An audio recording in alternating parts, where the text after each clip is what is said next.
semana pasada comenzamos por el pasuk que leemos todos los días en Kriyat Shema, que dice: Velota turu ajarei levavchem veajarei eineichem asher atem zonim ajareihem. El pasuk que dice: no perseguiréis, no os dejaréis llevar detrás de vuestros corazones y detrás de vuestros ojos, porque vosotros os prostituís por ellos. Y estuvimos explicando qué significa que uno corre el riesgo de prostituirse, uno corre el riesgo de dejarse llevar allende el cerco moral que uno se ha trazado a sí mismo, si uno se deja llevar por el sentimiento del corazón, y a través del sentimiento del corazón, a través de los afectos, a través de los apetitos que el corazón guarda y el corazón alienta, uno se deja llevar también por la visión de los ojos, y uno camina arrobado por el camino sin realmente poner atención a la esencia del camino que uno está llevando adelante. Entonces muchas veces nos pasa que tenemos las ideas muy claras, que sabemos exactamente qué queremos y qué buscamos en la vida, que sabemos hacia dónde nos queremos dirigir, y no obstante, nuestro discurso es absolutamente coherente y consistente, y de vuelta, y no obstante, nuestros pies caminan hacia un lugar distinto.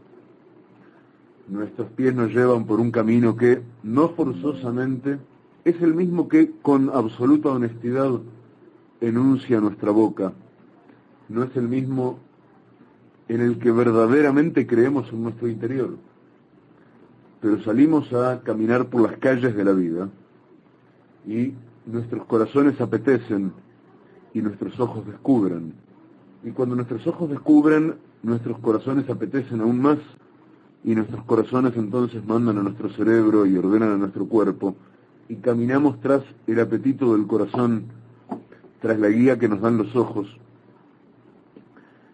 y haciendo que hacemos todo eso, erramos, nos equivocamos y terminamos caminando en un rumbo absolutamente opuesto al que estamos anunciando y exigiéndonos para nosotros mismos. Lo que buscamos en este ciclo de charlas, que quieren ser más informales de lo que son incluso, tenemos que buscar cómo construirnos juntos los cercos para asegurarnos que, una vez que en el corazón y en el alma hemos decidido que queremos el camino de la Torá, la prueba de autenticidad que nos ponemos nosotros mismos sea salvable con facilidad, con esmero y con belleza a cada paso que damos. La semana pasada, entonces, desde esa base que estudiamos, recuerdo haberles dicho a los que estabais presentes aquí: señores, la conclusión va a ser, al menos para mí mismo, la conclusión a la que vamos a arribar es absolutamente asombrosa. Estuvimos hablando durante más de una hora de qué modo el hombre debe resguardarse para no ser esclavo de sus deseos, para no ser esclavo de su apetito, de qué modo el hombre debe una y otra vez trabajar dentro de sí siempre, para asegurarse cuál camino le va a indicar a sus pies caminar por él, y de repente resulta que cuando llegamos a la halajá, cuando llegamos a la norma práctica de vida, todo esto desemboca en un tema de cercos que recaen sobre la mujer en su conducta cotidiana en cada instante. Y decíamos, ¿por qué? Porque la Torá es absolutamente realista. La Torá no ha sido escrita para los ángeles, sino para los hombres. La Torá, como está escrito en la propia Torá, no está en el cielo, sino que fue entregada para la tierra.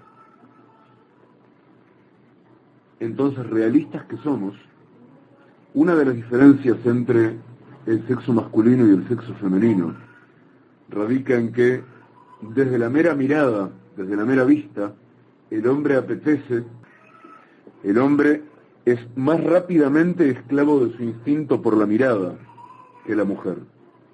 De modo que cuando la Torá dice el hombre de ningún modo debe correr el riesgo de ser esclavo de su instinto por vía de la mirada, por vía de la vista, la Torá concluye, entonces, la mujer debe cuidarlo al hombre, y por consiguiente la mujer no debe mostrársele. Es la mujer la que debe ocuparse, no solo la mujer, pero es fundamental que la mujer se ocupe, la mujer judía, la mujer que cuida de la pureza, la mujer que es socia del hombre en la construcción de la sacralidad, debe asegurarse de que su hombre esté a salvo del pensamiento impuro, del deseo pecaminoso, de todo lo que pueda alejarlo de un marco de sacralidad. Y una vez que arribamos a esa conclusión, decíamos la semana pasada, lo que siguen son una enorme cantidad de normas que recaen sobre la mujer, que tienen que ver con lo que en español llamamos recato y pudor, pero van incluso mucho más allá de eso. No es solo lo que la mujer oculta, sino también cómo la mujer se muestra. No es solamente cómo se viste la mujer, es también cómo mira la mujer, es cómo habla la mujer, es la actitud que lleva la mujer en su caminar hacia la vida, que ha de aleccionar al hombre, a todos los hombres, a cada paso. Sobre esa mujer está escrito, al final del libro de Mishlei, los últimos 22 versículos del libro de los Proverbios, de Shlomo Amelech, Sefer Mishlei, se llaman Eshet Hail. Entonces, una mujer virtuosa, ¿quién hallare? Dice este texto. ¿Quién hallare? No está dicho aquí como pregunta, está dicho aquí como deseo. Dichoso aquel que haya una mujer virtuosa, porque es más preciosa que las perlas, porque el corazón de su esposo confía en ella, nada le faltará a él. No todo es forzosamente significado literal aquí. De lo que se trata es de otra cosa. Se trata de la actitud vital de la mujer que está llamada a auspiciar, a propiciar una actitud de sacralidad en el hombre. Hasta aquí, a donde vamos a llegar hoy con el tema del pudor. Y ahora vamos a ver un segundo tema en el mismo nivel superficial, en la epidermis de la ley. Vamos a ver un segundo tema que está absolutamente asociado a este.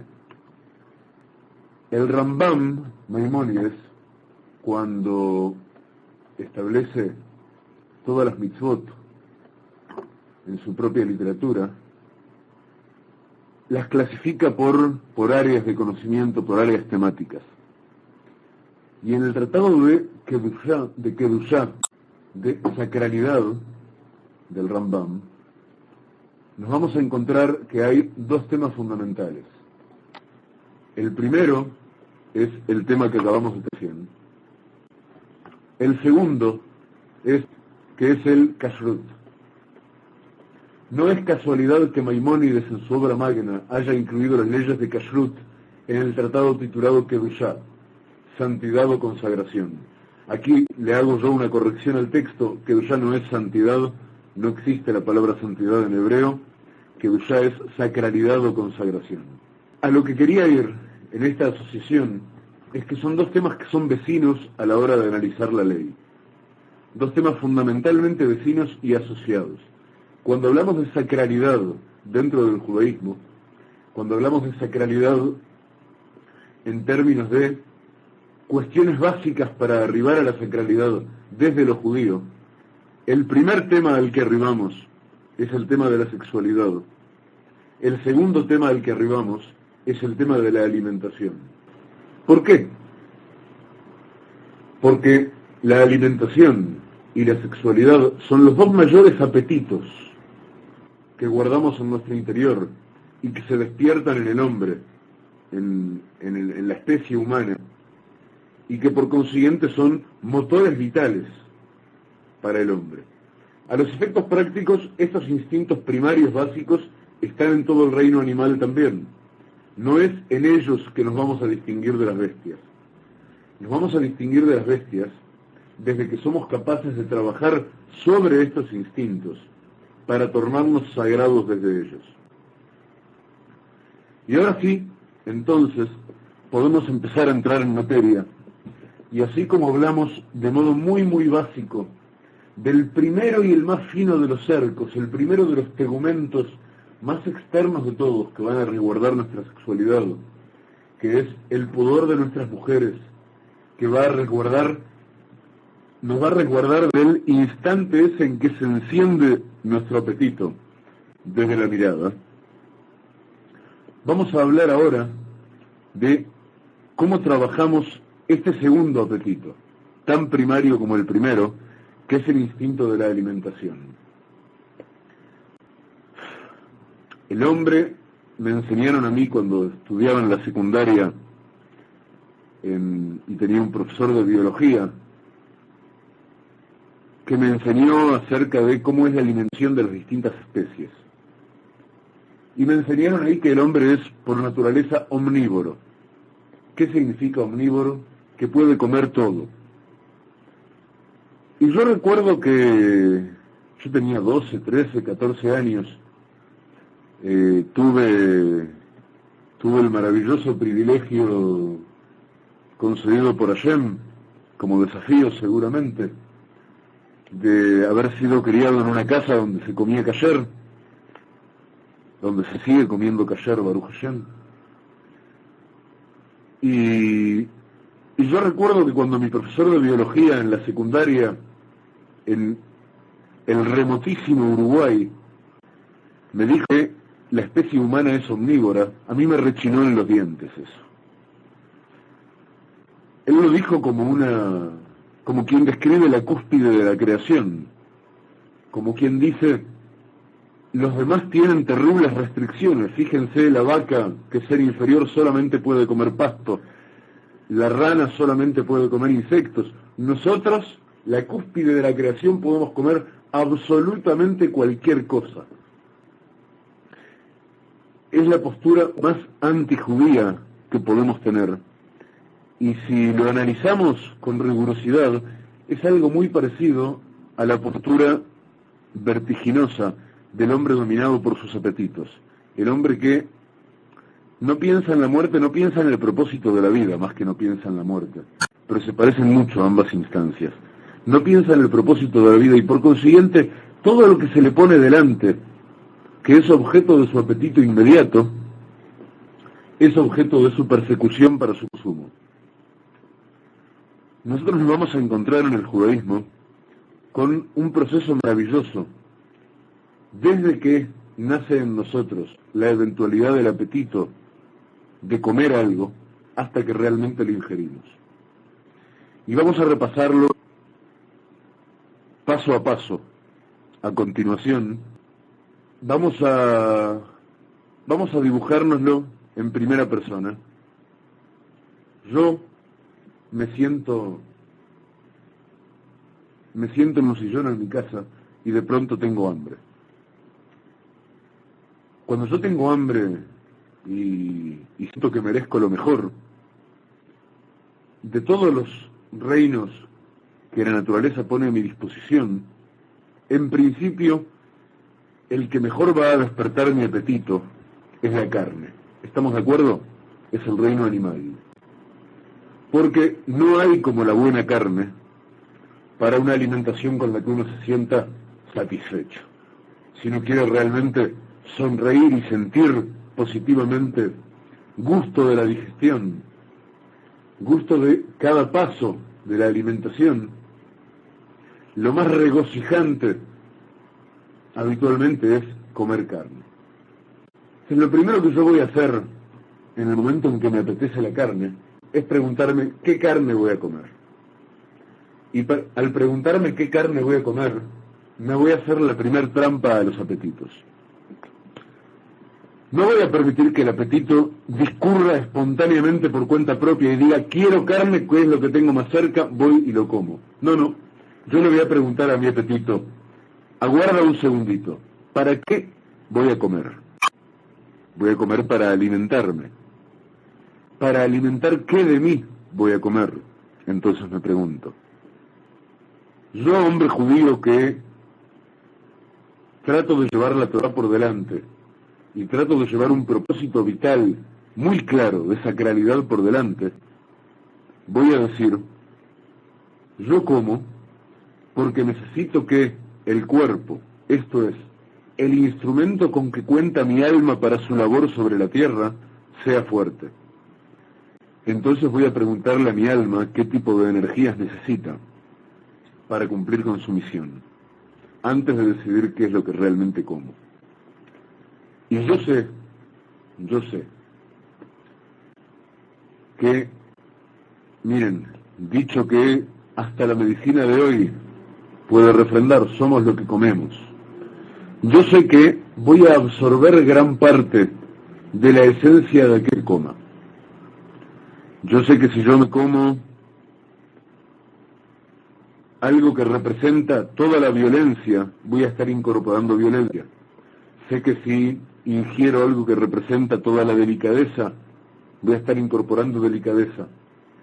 El cerdo es el animal, el mamífero más instintivo, o acaso uno de los más, pero hasta donde conozco, el más instintivo de todos los mamíferos domésticos que hay. Un animal por instinto violento, un animal por instinto mugriento, sucio, un animal profundamente instintivo, un animal sin consideración por el otro, un animal agresivo, un animal violento, un animal sucio. En el otro extremo, todavía en este extremo, ese animal sucio es un animal omnívoro, como decía mi profesor de biología. El cerdo es un animal que come lo que le den, come carroña, come cualquier cosa. Y come cualquier cosa y la digiere esa cualquier cosa con un aparato digestivo bastante parecido al del hombre. Un aparato digestivo que digiere casi tan mal como digerimos nosotros. Le lleva mucho tiempo asimilar lo que digiere y no lo asimila del todo bien.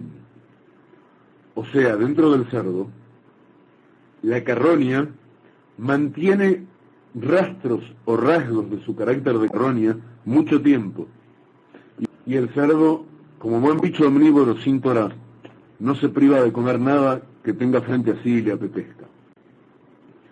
Esto es que cuando nosotros comemos un trozo de la carne de ese cerdo, estamos comiendo de todo lo que ese cerdo come, más o menos mal asimilado. Estamos incorporando todas esas energías que el cerdo empezó a incorporar a sí mismo.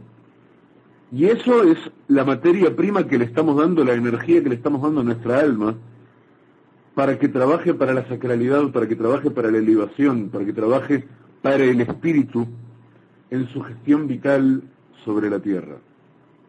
Es más, ese instinto del animal, que si tiene más hijos que los que puede amamantar prima facie, en principio, no duda en matar a los que sobran y comerlos, comerse a sus propios hijos. Ese instinto es lo que yo estoy metiendo dentro de mí cuando yo me como un cerdo. En el otro extremo del panorama, también aún entre los mamíferos, también aún entre las carnes rojas, tenemos a la vaca. Animal tranquilo como la vaca, difícil de encontrar. Animal pacífico como la vaca. De ahí la abulia de la vaca como ejemplo de esa tranquilidad paradigmática que tiene. La vaca se alimenta únicamente de pasto. La vaca solamente accede para su alimentación a través de su propio instinto de alimentación al reino vegetal, cuyas energías, las energías que provee, son muchísimo más elementales, y no solo el reino vegetal, sino lo más elemental del reino vegetal, que es el pasto. Larguísimamente la mastica, la lleva al grado más elemental posible, y finalmente la digiere a lo largo de un proceso larguísimo de asimilación. De allí su carácter de rumiante, y asimila la energía elementalísima del pasto hasta lo máximo imaginable de asimilación posible. Y va nuevamente y reposa. Un animal reposado, un animal tranquilo, que genera desde esa tranquilidad y desde una alimentación basada únicamente en energías de las más elementales accesibles en el reino vegetal, de allí genera la carne que luego nos va a proveer a nosotros. Entonces yo elijo, hasta aquí hacemos la primera parte de la síntesis. Digo, caramba, tengo apetito de carne, voy a comer carne. Tengo estos dos extremos, y en el medio, claro, todo otro universo de panoramas al que no vamos a entrar ahora, pero estos son los dos extremos que tenemos. Entre el cerdo y la vaca, voy a elegir la vaca, una vez que consulté a mi alma qué tipo de energías son propicias para el trabajo sagrado. Pero esto no quiere decir que inmediatamente y de cualquier manera que sea, yo vaya a consumir la carne de esta vaca. Todavía tengo la vaca viva ante mí. ¿Qué voy a hacer con esta carne para que realmente me dé una energía que yo pueda convertir en que yo pueda consagrar? La pregunta primera es, ¿cómo va a morir esta vaca? Si yo mato a la vaca de un modo en que se parezca más a un asesinato que a un faenado, difícilmente de esa acción salga una energía que yo pueda caracterizar como de bien, como de sacralidad. Yo no sé si alguien de ustedes ha estado alguna vez en un matadero donde se faenan los mamíferos, las vacas, por ejemplo, aún los chanchos, para su consumo por el hombre. O sea, es una muerte increíblemente cruel, muy práctica de un punto de vista técnico, supongo, parece, pero terriblemente cruel. Yo no imagino a nadie poniendo una consagración, poniendo un propósito sagrado en el consumo de algo que nace de un asesinato tal, de un acto de tal crueldad como el modo en que son faenados normalmente en todo el mundo occidental los animales. Yo les voy a contar cómo voy a elegir, una vez que decidí que es de la vaca la carne que quiero consumir, les voy a contar cómo voy a elegirla. A mí me va a importar saber que cuando yo estoy faenando a este animal, lo estoy redimiendo de su destino animal, a través de consagrarlo al alimento de un alma que tiene un propósito sagrado en esta vida. A mí me dijo Hashem, me dijo Dios en Sefer Bereshit, en el Génesis, que puso todo ese reino a mi disposición y bajo mi mando, para que ese reino me alimente, para que yo cumpla un propósito sagrado sobre la tierra. Entonces yo cuando arranco un fruto de un árbol, y también cuando faeno un animal para consumirlo, para alimentarme de él, yo lo que estoy haciendo en ese preciso instante, estoy consagrándolo. Estoy redimiendo la vida que tiene y estoy dándole un propósito sagrado a toda la vida que ya tuvo. Entonces los Yehudim faenamos a nuestros animales utilizando un cuchillo que tiene un filo absoluto. El sujet, el matarife hebreo, se deja una uña más larga que todo el resto para pasarla antes de faenar a lo largo de todo el filo de su cuchillo, para asegurarse que en todo ese cuchillo no haya el más mínimo diente, ni el más mínimo rasguño, ni la más mínima hendidura, porque con ese cuchillo voy a degollar al animal. Un segundo, una fracción de segundo, el animal va a morir sin haberse enterado siquiera que muere. Y me voy a haber ocupado de que el animal no sufra en absoluto. Más allá de que hay incluso estudios científicos que indican que es mucho más sana, por supuesto, físicamente, la carne del animal que no sufrió cuando lo faenaron, que no segregó la adrenalina, que no segregó todas las toxinas que nacen del sufrimiento del animal faenado del modo que vimos antes. Es mucho más sana la carne del animal faenado como lo vamos a faenar nosotros, de un punto de vista espiritual. Va a ser una carne apta para la consagración, va a ser una carne apta para mi trabajo sagrado sobre la tierra, mi trabajo sagrado de judío, que llegó a la vida a hacer un trabajo de su alma dentro de este cuerpo, y por consiguiente tengo que darle a mi alma las energías correctas y adecuadas para que haga su trabajo con shalom, con paz.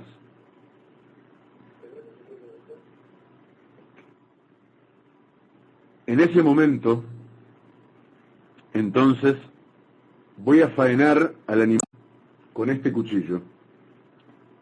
Y el animal va a morir. Y ahí sí, entonces, igual que en cualquier otro modo de faenado, lo voy a abrir. Y caramba, ¿qué vamos a hacer entonces? No vamos a inmediatamente agarrar un pedazo de carne del animal recién muerto y lo vamos a poner al horno.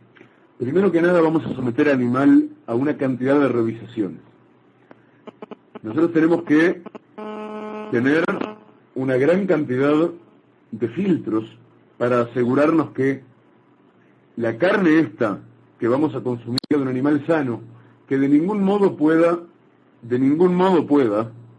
causar daño alguno a nuestro trabajo sagrado. Entonces también una vez que hemos faenado al animal, una vez que el animal está muerto, nosotros pasamos esa carne, pasamos los órganos del animal por gran cantidad de revisaciones, de las cuales va a salir el dictamen de si ese animal es apto para nuestro consumo o no, si esa carne es apta o no, para que con ella nosotros hagamos nuestro trabajo sagrado. El sujet, el matarife, que ha pasado para ello una gran cantidad de estudio, va a revisar uno por uno los órganos del animal y va a dictaminar si la carne es la carne correcta para nuestro consumo. Y aún ahí no termina todo, porque nosotros, entonces sí, ya tenemos que el animal es apto, su carne es apta, tenemos frente a nosotros un precioso costillar listo para ser puesto al horno, y aún no lo vamos a poner al horno, porque viene la Torá y nos dice, está prohibido para ustedes consumir la sangre de cualquier animal. ¿Por qué? Ki hadam hi hanefesh. Porque la sangre es el nefesh, es el estrato más básico que tienen también los animales del alma. O sea, en la sangre está lo más parecido al alma que puede tener un animal. En la sangre están los instintos del animal. En la sangre está la fuerza motriz del animal. Y está el deseo de supervivencia del animal. Y todo eso no es lo que yo quiero comer del animal. Yo no tengo ningún interés y ninguna intención de absorber los instintos, aún los instintos básicos de la vaca, que ya no son los instintos del cerdo. Del cerdo me he liberado en el primero de los pasos, en el primero de los filtros. Pero ahora, que ya es la vaca, y ya la faené del modo correcto, y ya me aseguré de que el animal sea realmente sano, y ya todo eso, aún me falta asegurarme que yo tampoco de la vaca quiero consumir sus instintos. Nada tengo que hacer con los instintos primitivos de la vaca yo. Entonces va a venir la Torá y va a venir la Halajá a expresarme una serie de procedimientos para liberarme a través del salado y del lavado de la carne, y en algunas partes de la carne a través de otros procedimientos. Por ejemplo, hay partes de los animales que solo son consumibles cuando los asamos, de tal modo que hasta lo más ínfimo de la sangre gotee y no haya modo en que pueda quedar nada, ni rastro de la sangre dentro de la carne. Entonces, porque seguimos haciendo un filtro, seguimos teniendo muy claro que nosotros no comemos solamente para saciar nuestro apetito. Nosotros comemos porque nuestra alma necesita sentirse fuerte para cumplir con los dictámenes de la vida que ha venido a cumplir, de la gestión que ha venido a cumplir en esta vida dentro del cuerpo. Por fin, hemos elegido el animal correcto, lo hemos faenado del modo correcto, lo hemos revisado, sabemos que es sano, sabemos que su carne es apta para el consumo, hemos quitado de él hasta el más ínfimo rastro de sangre, lo tenemos frente a nosotros, lo adobamos correctamente, agarramos un par de bonitas costillas, las metemos con papas al horno, con un buen adobo, un chimichurri argentina bien preparado, lo ponemos al horno, lo cocinamos bien, lo sacamos del horno, está apetitoso, es poco decir, una pura delicia. Aquí son en este momento las 8:30 de la noche, debo decirles que mientras les voy diciendo todo esto, empieza a despertárseme el apetito. Y creo que tengo un par de costillas exactamente en las condiciones que les acabo de meter dentro del freezer. De modo que os podéis imaginar qué es lo que voy a hacer dentro de unos minutos cuando terminemos aquí. Estoy de acuerdo contigo, Eduardo. Esto es lo que sucede, pero justamente, ¿sabes? Este es el trabajo. Porque esto es lo que uno, Eduardo dice, nos dio hambre también. Claro, pero de eso se trata. Justamente hacemos un trabajo previo, porque ahora vamos a ver, todavía no hemos terminado, todavía no vamos a comer. Ahora tenemos que consagrar de veras esas costillitas riquísimas que tenemos prontas ante nosotros. 11:30 de la mañana en Alberta, Canadá, y bueno, tú también tienes que almorzar dentro de un rato, Ramón. Entonces fíjate qué pasa. Viene tu señora, ahora dentro de unos minutos, y te trae este par de costillitas con papas y boniatos, batatas, y un adobo delicioso preparado, hasta un poco picantón, y lo pone a la mesa. Entonces, es más, espero que mi señora me esté escuchando y ya esté ocupándose de meterlo en el horno, allende la puerta. Y entonces, vamos a seguir con el juego mencionado al inicio. Esto es absolutamente evidencial. ¿Para qué como yo, señores? ¿Para qué voy a comer yo? Yo voy a comer para alimentar el alma. Y Hashem me dice, la Torah me dice, que está muy bien que yo me deleite en el ejercicio de la Torah. Porque si yo me deleito en el ejercicio de la Torah, yo voy a cumplir con mi misión, yo voy a hacer lo que tengo que hacer, de modo muchísimo más bello. Y verdad y belleza responden a un mismo concepto en la Torah. La verdad no puede no ser bella. Y la belleza absoluta, la belleza auténtica, es verdad. Solo que claro está, solamente alguien en un estado de espiritualidad que nosotros con dificultad podemos siquiera soñar, es capaz de acceder a esa prueba de la belleza que permita identificar como algo bello ese algo verdadero. Es mucho más seguro desde nuestro bajísimo estado espiritual, desde el bajísimo estado espiritual de toda nuestra generación, es muchísimo más seguro plantearnos el hallar la belleza que forzosamente está en lo que sabemos que es verdad. Pero cuando mi señora me ponga, si Dios quiere, en un rato, estas dos costillas con papitas, batatas, hasta, ¿sabe qué? Yo sé que Yosef, el médico, me va a rezongar por esto, pero bomba de colesterol mediante, hasta un par de huevos fritos a caballo arriba de estas costillitas. Cuando tenga todo eso frente a mí, yo me voy a preguntar a mí mismo, ¿para qué voy a comer todo esto? Que me apetece tanto. Lo voy a comer para gloria de mi misión sobre la tierra, para consagrarme. Entonces voy a abundar un poco más. Primero que nada, yo tengo que consagrar, antes de meterme un bocado en la boca, yo tengo que consagrar hacia su finalidad sagrada y elevada y espiritual la energía que esta carne me va a dar. ¿Cómo hago eso? Lo hago con una brajá, pronunciando una bendición. Esa bendición en el caso de la carne va a ser Baruch atah Hashem, bendito Hashem, Elokeinu, nuestro Dios el que rige el destino, Melech haolam, Rey del mundo, Shehakol Nihiabit Baro, que todo es por su palabra. Eso va a ser la brajá que yo voy a decir por la carne. Pero, si yo quiero hacer una brajá más bella, si yo quiero sentir que realmente estoy haciendo un trabajo de consagración, y caramba, vaya si el plato que tengo ante mí, un plato de reyes, lo amerita, entonces, ¿qué voy a hacer yo? Yo voy a tomar un trozo de pan y voy a hacer la brajá por el pan, que es una brajá mucho más fuerte y que engloba a todos los alimentos. Y antes de hacer entonces la brajá por el pan, voy a hacer el lavado ritual de manos.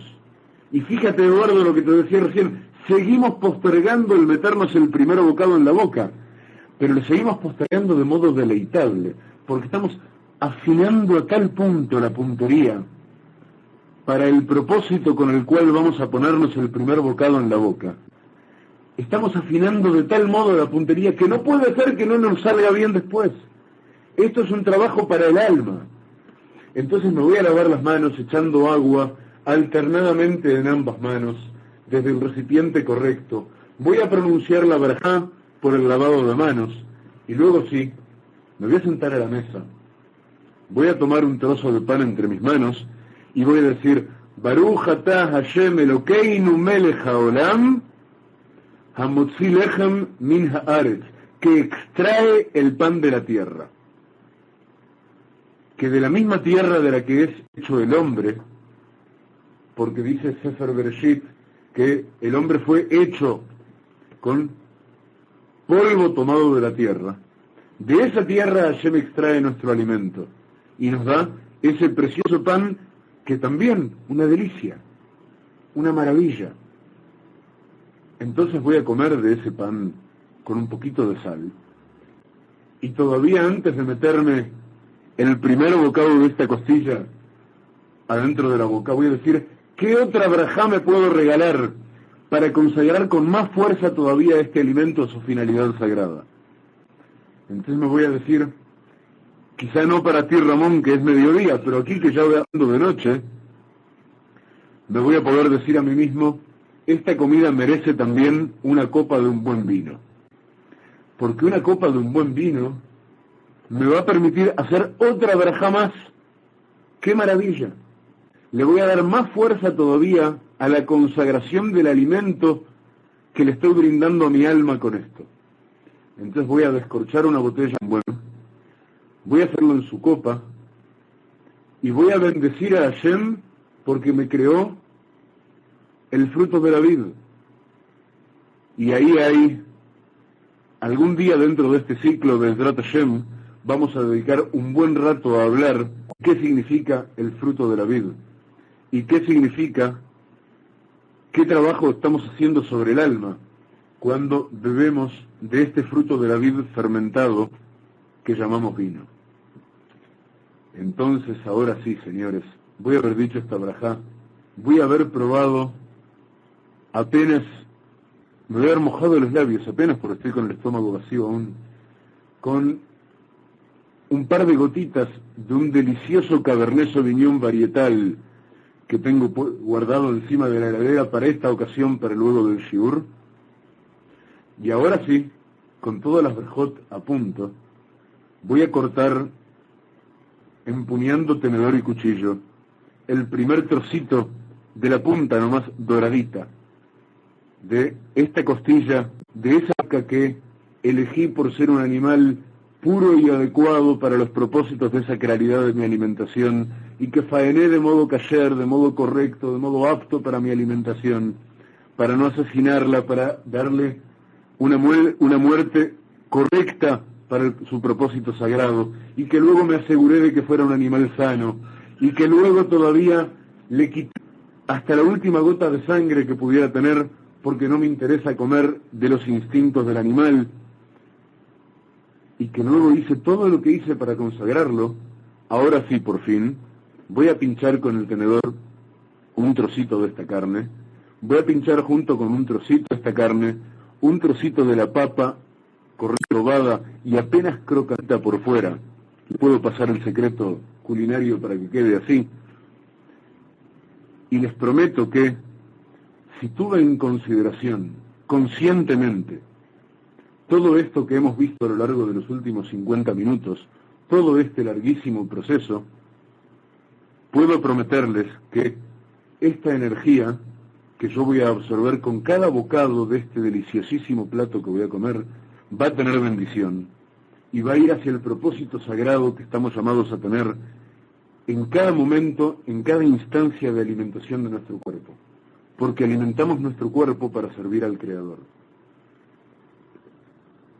Señores, vamos a dedicar 15 minutos, 20 minutos, media hora a comer lentamente y degustar este plato de comida. Y en medio de ello, vamos a recordar algunas cosas. Vamos a recordar primero que todavía debemos tener el siguiente cuidado. Si nosotros queremos dirigir las energías que incorporamos a nuestro cuerpo hacia lo sagrado debe estar presente en nuestras cabezas y en nuestros corazones durante la comida también. Entonces, nos dicen los sabios en Pirkei Avot que una mesa en la que se come y no se habla de Torá no tiene bendición. No hay bendición. ¿Por qué no hay bendición? Porque no hay espíritu sagrado reinando sobre esa mesa si no se habla en ella de Torá. Entonces, mientras comemos con mi señora o con mis amigos o con mi compadre el Rav Guido, que está aquí también en el Beit Midrash, bienvenido Guido, mientras comemos, nos vamos a esforzar en también recordar y hablar de Torá, hablar de la sabiduría, hablar de la verdad. ¿Por qué? Porque entonces vamos a tener presente todo el contenido sagrado hacia el cual estamos tratando de trabajar, y para eso necesitamos fuerza. Para eso necesitamos la fuerza que esta carne nos da. Entonces vamos a hablar también de Torá, y vamos a terminar con paz y con una sonrisa, y con sensación de belleza y con sensación de bien. Vamos a completar este plato de comida. Debo reconocerles que también nos vamos a tomar media botellita del Cabernet Sauvignon varietal, y nos está permitido, porque es para un propósito sagrado, es un propósito de belleza, y está muy bien sentirnos felices. Está muy bien para la Torá que nos deleitemos en ello. Entonces, cuando por fin nos sentimos satisfechos, no repletos, porque quien se llega a sentir repleto de la comida ha comido a más no poder, entonces se enturbian sus pensamientos, y no tal debemos hacer. Pero cuando estamos satisfechos, por fin, entonces vamos a recordar que de vuelta tenemos que cerrar el ciclo y agradecer al Creador por lo que nos ha dado, y asegurarnos que todo el proceso de nuestra digestión tenga presente ese mismo propósito con el cual hemos llevado a cabo todo este largo proceso del que hemos venido hablando todo este último rato, y del que hemos salteado otra cantidad de instancias, porque nos faltó hablar de las condiciones inherentes al consumo de esa papa que pusimos junto con la carne, al consumo de cada uno de los ingredientes del condimento, de este chimichurri, de este adobo que preparamos, que incluye frutos de la tierra y frutos del árbol. Ya hablaremos luego de ello. De todo lo que tiene que ver con la preparación de ese pan, que vamos a haber comido también. En la preparación de cada cosa vamos a haber cuidado de los detalles que tornan cada elemento de nuestra alimentación y cada acto relacionado con nuestra alimentación, se tornan sagrados y se tornan propicios a lo sagrado. Ya volveremos a ello, pero como dijimos al principio de la clase pasada y de esta, estamos haciendo un primer paneo general de temas. Cada clase de este ciclo es un primer paneo superficial acerca de un tema que es vital, fundamental para la vida en Torá. Y luego de que hayamos hecho una panorámica general, vamos a empezar recién a ingresar en profundidad en cada tema y tema. Terminamos esta comida, entonces. Hemos hablado de Torá a lo largo de la comida. Hemos comido también del modo más sano que hemos podido, porque tenemos la mitzvah de cuidar de nuestro cuerpo. Entonces no está mal agregar aquí los consejos que hacen a una buena digestión. Hemos comido lento, hemos masticado a piacere, bocados pequeños. Terminamos. Nuevamente vamos a lavar nuestras manos para quitar de ellas toda tum'á, toda energía impura que haya en ellas, porque nos disponemos a bendecir. Y una vez entonces que hemos hecho eso, vamos a decir Birkat Hamazon. Gracias a que comimos pan al principio, tenemos el privilegio de, en vez de decir una brajá muy cortita, como habríamos dicho igual, si solamente hubiéramos hecho brajá por la carne, como hicimos brajá sobre el pan, que engloba todos los productos alimenticios posibles, tenemos el privilegio de ser Birkat Hamazon, una larga brajá, una larga consagración, una larga bendición, que incluye todos los aspectos de la vida en el acto mismo de la alimentación. Y entonces sí, señores, vamos a terminar nuestro Birkat Hamazon con esta frase. Hashem oz leamoitem, Hashem le dará fuerza, le dará potencia a su pueblo, esto es, a todos los que caminen de acuerdo con su ley.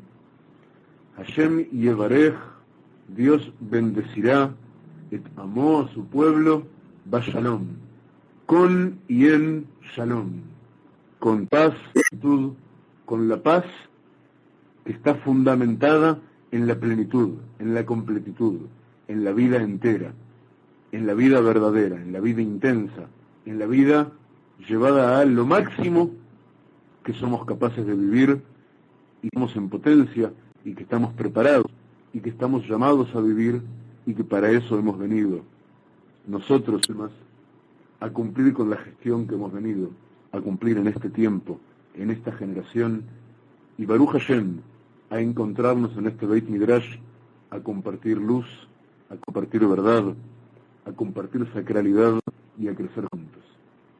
Señores, hasta aquí la primera exposición que quería hacerles en la noche de hoy, y hasta aquí el privilegio de haber compartido con ustedes este primer paneo de qué es dentro de uno mismo comer kasher, qué debe significar para nosotros comer kasher, y cómo sentir y cómo nos debe ser feliz, y cómo, para quien así lo vive, es tan maravillosamente imprescindible y es tan maravillosamente deleitable cada detalle del que tenemos cuidado desde el momento mismo en que decidimos empezar a comer de acuerdo a las reglas de Kashrut. Señores, muchísimas gracias por estar aquí conmigo en este Beit Midrash y por el privilegio que me dan cada vez que nos juntamos aquí de aprender tanto como aprendo al buscar el mejor modo de transmitirles. Mis brajot para ustedes.